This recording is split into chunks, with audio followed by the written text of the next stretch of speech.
Drug Driving Act sa Tagalog ay pagmamaneho sa ilalim ng impluwensya ng droga na nagiging sanhi ng aksidente at pagkamatay ng inosenteng buhay sa kalsada.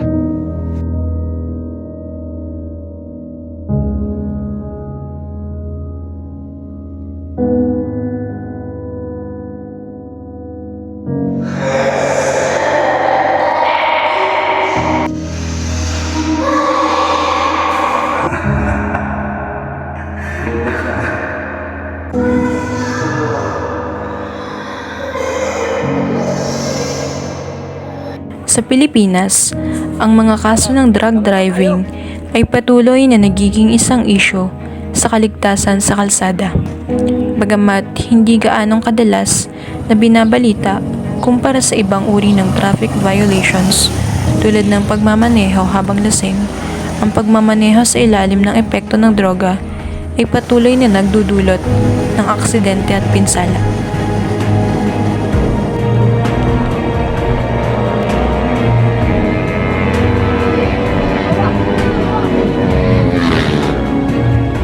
Patayang 26 anyos na rider matapos sumabit sa traffic magulungan nito sa San Tomas City, Batangas.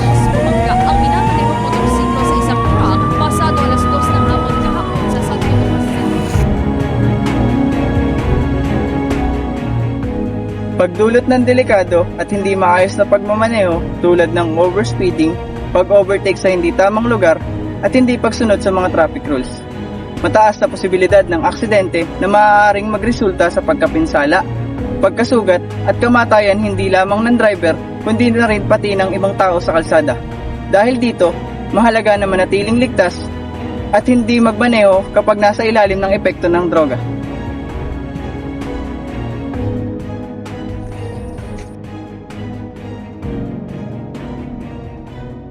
Ang pagmamaneho sa ilalim ng epekto ng droga ay maaaring magdulot ng masamang epekto.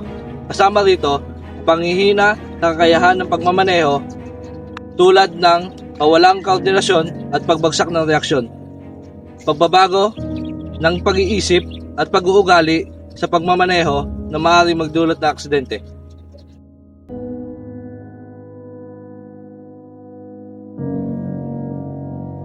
Kung kaya droga ay iwasan, buhay ay ingatan. Iwasan mo ang droga, huwag mong subukan. Masisira ang buhay mo at sa huli ang bayan.